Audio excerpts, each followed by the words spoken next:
మొన్న ఈ మధ్య ఒక వీడియో చూశాను. ఒక గురుస్వామి ఏమంటున్నారంటే, మీరు ఒకవేళ శబరికి వెళ్తున్నట్లయితే వెళ్ళండి, కానీ అక్కడ వావర్ స్వామి దర్శనం మాత్రం చేసుకోవాల్సిన అవసరం లేదు అనే ఒక వీడియో చాలా అంటే చాలా వైరల్ అయిపోయింది. అంటే ఇప్పుడు జరుగుతున్న కొన్ని యావిగేషన్స్ వల్ల మేబీ ఆయన అట్లా అనుండొచ్చు. ఇది ఎంతవరకు కరెక్ట్ అనిపిస్తుంది? మనకి అక్కడ లిటరేచర్ ప్రకారం అయితే అయ్యప్ప స్వామి వావర్ అనే వ్యక్తితో పోరాడినట్టు, ఆయన్ని డిసైపుల్ చేసుకున్నట్టు, ఆయన్ని భక్తుడుగా మార్చి అక్కడ ఎరిమేలి దగ్గర ఉంచినట్టు, ఫస్ట్ దర్శనం చేసుకుని రావాలి అన్నట్టు ఉంది. ఓకే, ఇక్కడ ప్రాబ్లం ఎక్కడ వస్తుందంటే, ఈ పేరు చెప్పుకుని రిలీజియస్ అన్య మతస్థులుగా మార్చడానికి అక్కడ అల్లాయే దేవుడని చెప్తూ, లేకపోతే అలా అక్కడికి వెళ్ళి బొట్టు చెరిపేసుకుని లోపలికి వెళ్ళాలి అని ఇలా కొంత ప్రచారం స్టార్ట్ అయింది. అది నిజంగా జరుగుతుంది అట్లా? అంటే ప్రచారం కాకుండా నాకు పర్సనల్గా జరగలేదు, వినడమే. నేను కూడా ఇలాగ వినడమే. బట్ ఎప్పుడు అక్కడికి వెళ్ళినా మేము అలా ఒక ప్రదక్షిణ చేసేస్తాం, పైకి వెళ్ళిపోతాం. అక్కడ లోపల వెళ్ళిపోయి బొట్లు చెరిపేసుకుని అక్కడ వేరే వాళ్ళు ఇచ్చింది ఏదో మెడలో వేసేసుకుని అలాంటివి లేవు.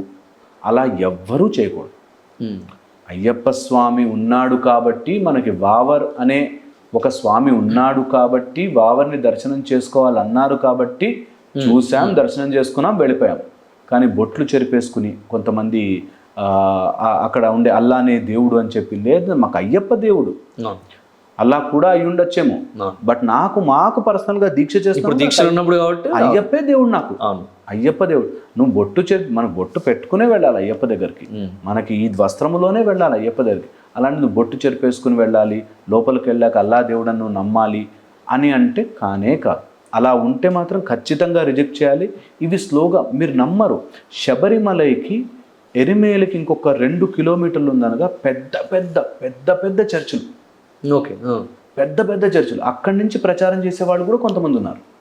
సో నేనేమంటానంటే, అయ్యప్ప దీక్షలో వెళుతున్నప్పుడు అక్కడ కూడా కన్వర్ట్ చేస్తే అనే భయంతో ఇలాంటివి నిజంగా వస్తున్నాయి. మన వాళ్ళు ఇప్పుడు ఫైట్ చేయడం స్టార్ట్ చేశారు. అందుకని లోపలికి వెళ్తున్నప్పుడు నువ్వు మతం మార్చే ప్రయత్నము, నువ్వు కంపల్సరీగా డైవర్ట్ చేసే ప్రయత్నము చేస్తున్నావంటే తప్పు. ఖచ్చితంగా దాన్ని మేము రిజెక్ట్ చేస్తాం, ఖచ్చితంగా రిజెక్ట్ చేస్తాం.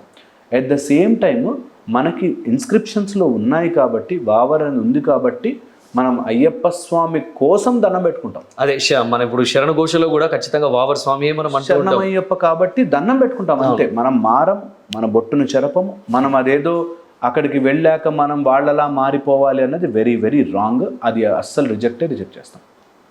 అయితే ఇప్పుడు మాల వేసుకునే వాళ్ళకి మాలది ఒక ప్లేస్లోనే మాల వేసుకున్న తర్వాత మాల వచ్చేసి మళ్ళీ ఇప్పుడు ఇరుముళ్ళు దించడానికి కోసం ఇరుముళ్ళు అన్ని అక్కడ దించేసి ఇంటికి వచ్చిన తర్వాత మాల సేమ్ ప్లేస్లోనే మనము తీసేయచ్చు, లేకపోతే ఎట్లా? కంపల్సరీగా ఎక్కడికి వేసుకున్నామో అక్కడికే తీసుకెళ్ళి మాల విసర్జన చేయాలి. కంపల్సరీగా ఇంటికి వచ్చి మనము ఆపోజిట్ డైరెక్షన్లో కొబ్బరికాయ కొట్టే లోపలికి వెళ్ళాలి. ఓకే, అంటే ఏ ప్లేస్లో అయితే మనం దీక్ష తీసుకున్నాము ఆ ప్లేస్లోకి వెళ్ళి అప్పుడు మనం తెచ్చిన నైవేద్యం, మనకి అరవణ పాయసం తెస్తే అరవణ పాయసం డబ్బాలు కానీ, ఎక్కడైతే క్షేత్రాలు తిరిగి వచ్చామో ఆ ప్రసాదం అంతా పెట్టి శరణఘోష చెప్పి నైవేద్యము చేసి దీపం వెలిగించి ఆ దీపము కొండెక్కిపోయాక అప్పుడు దీక్ష విరమించినట్టు. ఓకే, ప్రాబ్లం ఏమొస్తుందంటే కొంతమంది మధ్యలో కట్టుకుంటున్నారు, అక్కడే తీసేస్తారు, అక్కడే వస్తూ మాల తీసేస్తారు, సివిల్ స్వాములు అయిపోతారు. నాకు తెలిసిన స్వాములు అయితే ఆ కొండ దిగగానే వాళ్ళు డైరెక్ట్ వాళ్ళ వెహికల్ లిక్కర్ షాప్కి వెళ్తారు. అయిపోయింది కదా which is very very wrong. అంటే అది నియమాన్ని బ్రేక్ చేసినట్టు అక్కడ కూడా, ఎందుకంటే వాళ్ళు ఇంకా కంప్లీట్ చేయలేదు. ఇన్ఫాక్ట్ ఇంకొక క్లైమాక్స్ అనేది ఉంది, చేయలేరు కదా. అండ్ అది చాలా తప్పు. నువ్వు క్షేత్రములు తిరిగి ఆ పుణ్యం ఇంటికి తీసుకురావాలి. నువ్వు లిక్కర్ షాప్ వాడికి ఇవ్వకూడదు, అక్కడ మసాజులకు ఇవ్వకూడదు. చాలా చాలా తప్పు, చాలా తప్పు. అది ఎలా ఉంటుందంటే వాళ్ళకి అప్పుడు తెలియదు, ఏముందిలే అనిపిస్తుంది. వాళ్ళు అలా కృంగిపోతారు, లైఫ్లో ఇలా కారిపోతారు. అస్సలు అలాంటి పని ఎప్పుడు చేయకూడదు. ఇంటికి రావాలి, దీక్ష మొత్తం అయ్యాకనే మీరు ఏ పనైనా. ఇప్పుడు వచ్చిన తర్వాత మాల తీసేది చాలా మంది కూడా చెప్తూ ఉంటారు, ఇంట్లో తల్లి తీయాలి అని చెప్పేసి అంటారు. తల్లి తీస్తే ఇంకా తల్లి అంటారు, మళ్ళీ ఇంకా వేరే గురుస్వాములు అంటారు. ఇది ఇద్దరిలో యాక్సెప్టెడ్. ఎప్పుడు తల్లి తీయచ్చు, తల్లికి ఎప్పుడు అధికారం ఉంది, తల్లి తీయచ్చు. కానీ మోస్ట్ ఆఫ్ ఇట్ గురుస్వామి చేయాలి. ఒకవేళ గురుస్వామి లేని పక్షంలో, కొంతమంది అప్పుడు యాత్రకు వెళ్ళి ఉంటారు గురుస్వామి, అలాంటి లేని పక్షంలో తల్లి యాక్సెప్టెడ్. ఓకే, బట్ మెజారిటీ వచ్చేసి మనకి గురుస్వామితో తీర్చుకోవాలి. ఇప్పుడు చాలా మంది చూస్తూ ఉన్నా ఏకభుక్తం అనేది మనలో ఉన్న ఒక నియమం. ఏకభుక్తం అనేది అంటే మధ్యాహ్నం మార్నింగ్ పూట మనం అసలు ఏం తినకుండా అయితే గీతే పాలు తాగడము టీ తాగడము చేస్తూ ఉంటారు, మధ్యాహ్నం భిక్ష చేస్తుంటారు. కానీ చాలా మంది ఏంటంటే మార్నింగ్ టిఫిన్ చేస్తూ మధ్యాహ్నం పూట భిక్ష చేస్తూ నైట్ అల్పాహారం తీసుకుంటూ ఉన్నారు.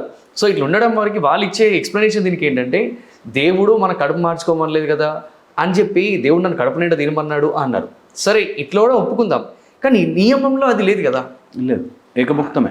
ఏకభుక్తమే. అయ్యప్ప స్వామి దీక్ష ఏకభుక్తం. కానీ మరి దీన్ని ఎట్లా చూడొచ్చు మనం? తప్పంతే. ఎలా చూడొచ్చు అంటే నేను చెప్పినాక ఫస్ట్ ఏ గురువు ఎలా చెప్తే అలా. వాళ్ళ గురువు 3 సార్లు తిను అంటే తినండి హాయిగా.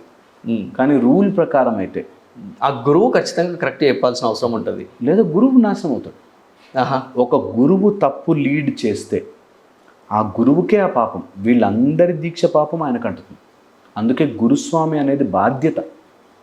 గురువు తప్పు విషయాలు చెప్పి నువ్వు తినేచ్చరా అయ్యప్ప స్వామి టిఫిన్స్ అని బోర్డు ఉంటే అక్కడ 3 పూట్లు వెళ్ళి తినేయండిరా అని చెప్పాడు అంటే నీకు సన్నిధానం యొక్క విలువ లేదు, నువ్వు వండుకోలేదు, నీ తల్లి వంట చేయలేదు, నీకు మడిగా ఫుడ్ రాలేదు అంటే నీకు ఖచ్చితంగా అది ఎఫెక్ట్ పడుతుంది.